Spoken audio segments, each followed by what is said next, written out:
Teus irmãos a te pedem paz, pra aliviar um pouco as aflições.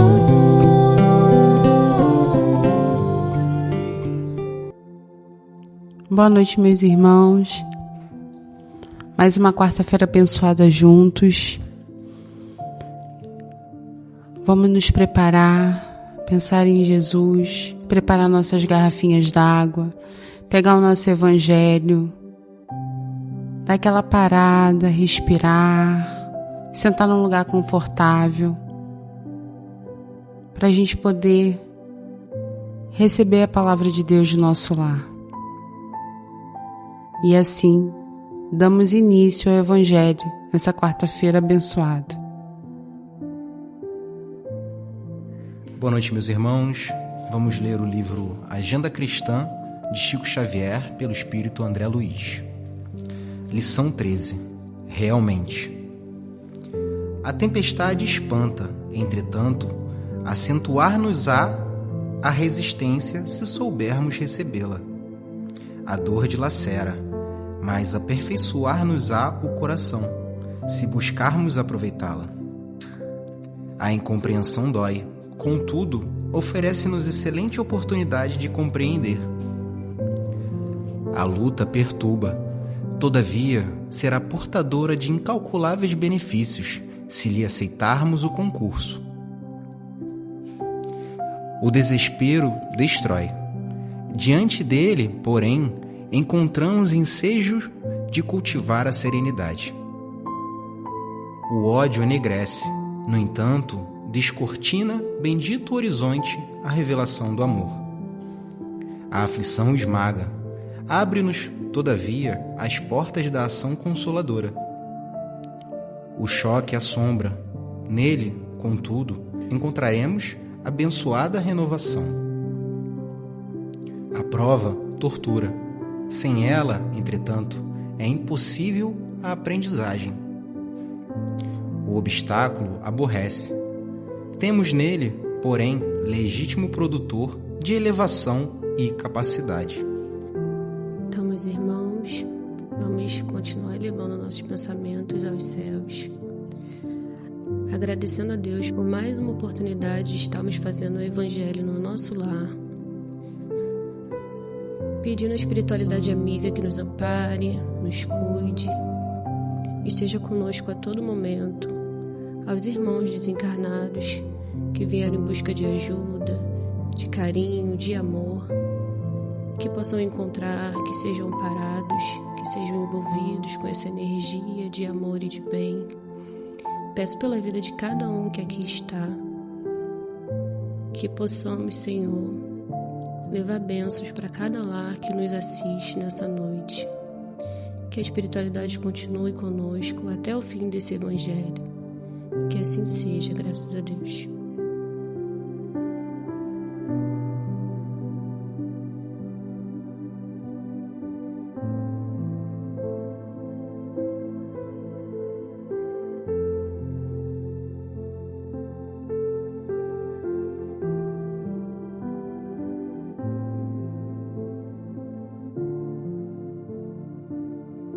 Boa noite, meus queridos irmãos.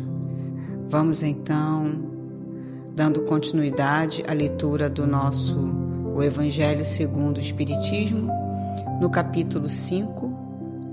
Hoje nós vamos encerrar a lição Bem-aventurados os aflitos. Então vamos fazer a leitura do item 29, 30 e 31. Sacrifício da própria vida.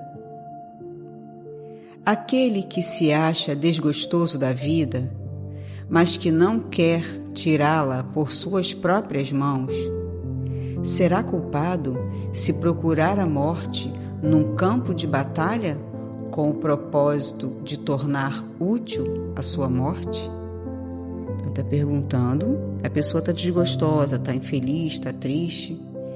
Então, se ela for para um campo de batalha, para um campo de luta, sem se preocupar se ela vai morrer ou não, se esse propósito é útil, se isso é correto, né? Estão falando do suicídio, mas de uma maneira diferente. Inclusive, a gente comentou sobre isso no estudo de domingo de Memórias de um Suicida.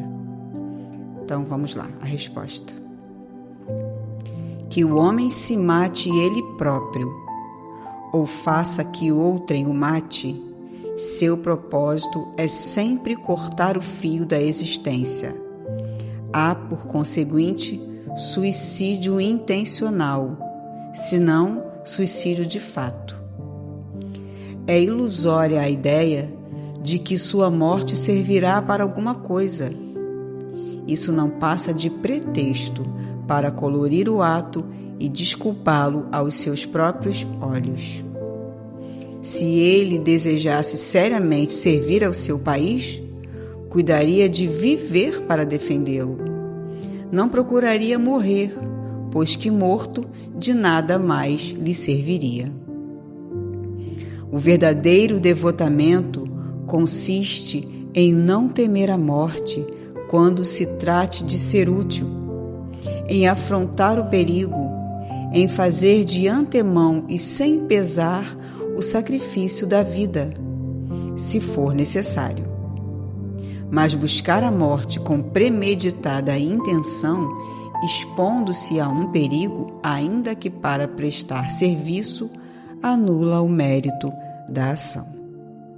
Então, a mensagem do Espírito São Luís foi dada em Paris, 1860. Vamos ao item 30. Se um homem se expõe a um perigo iminente para salvar a vida a um de seus semelhantes, sabendo de antemão que sucumbirá, pode o seu ato ser considerado suicídio?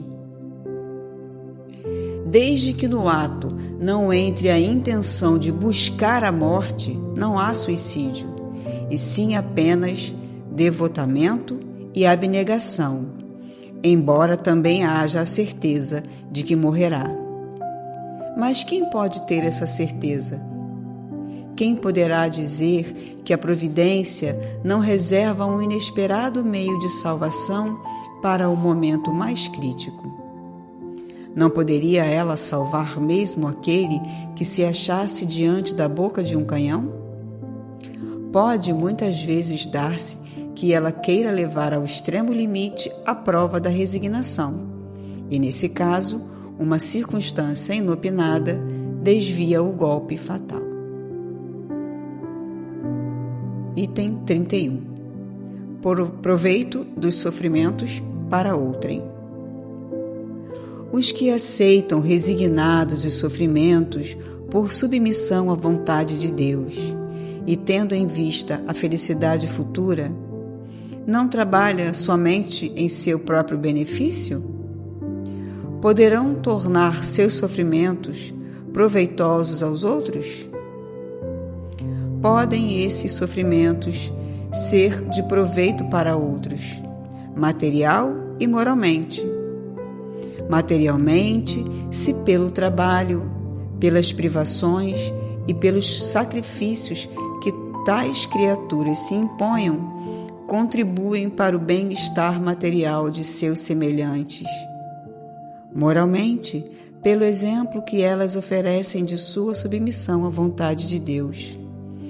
Esse exemplo do poder da fé espírita pode induzir os infelizes à resignação e salvá-los do desespero e de suas consequências funestas para o futuro.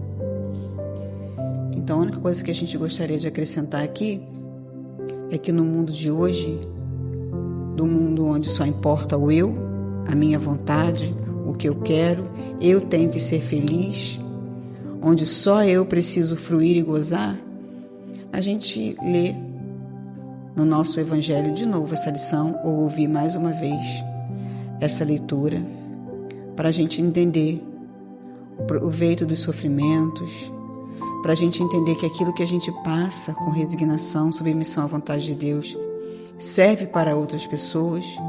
E muitas das vezes, quando a gente é abnegado, resignado, quando a gente faz um tipo de submissão mesmo, né? Quando a gente se humilda, não se humilha, se humilda, numa situação onde outros violentariam ou agrediriam, a gente está servindo a propósito de Deus.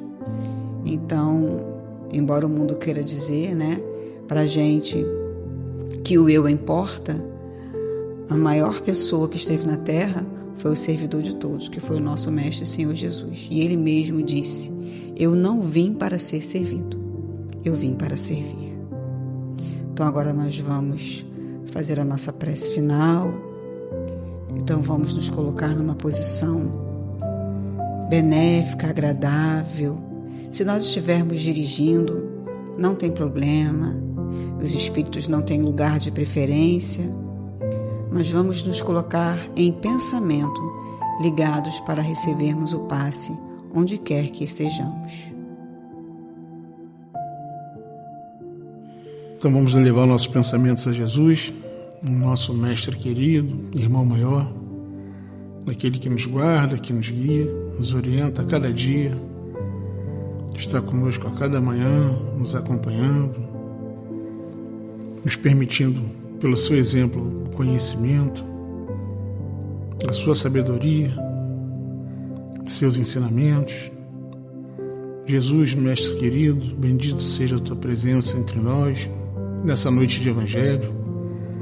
Evangelho esse que nos traz tão boas informações, Evangelho esse que nos traz conhecimento, auxilia as nossas dúvidas, nos dá oportunidade de raciocínio a cada questão aqui dita.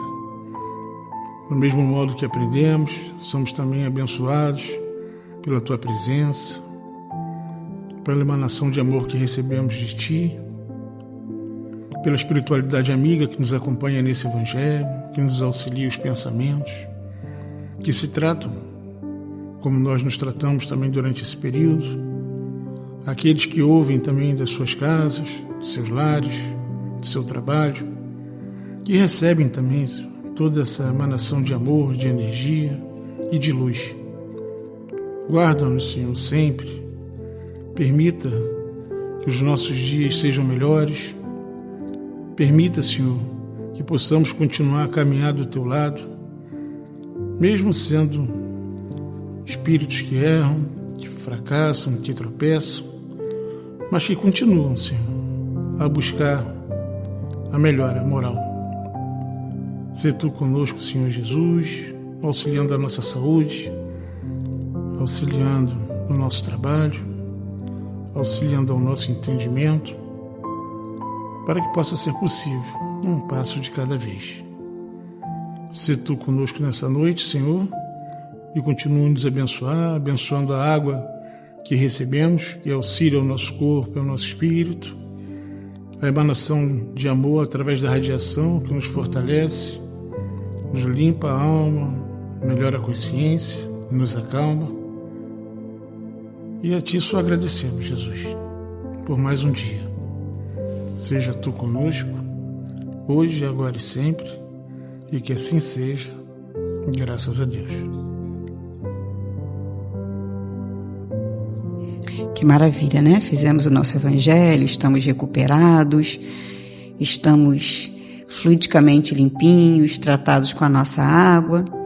Então, se você ficou até o final e esse Evangelho foi importante para você, para o seu fortalecimento espiritual, vamos pedir que você se inscreva no canal da nossa casa, que você curta o nosso vídeo, que você compartilhe esse Evangelho para alguém que você acha que também precisa ouvir as palavras de Jesus, para que essa mensagem do Espiritismo, essa boa mensagem, se espalhe para todos os que precisam, para todos os que estão necessitados desse carinho na alma. Uma boa noite a todos.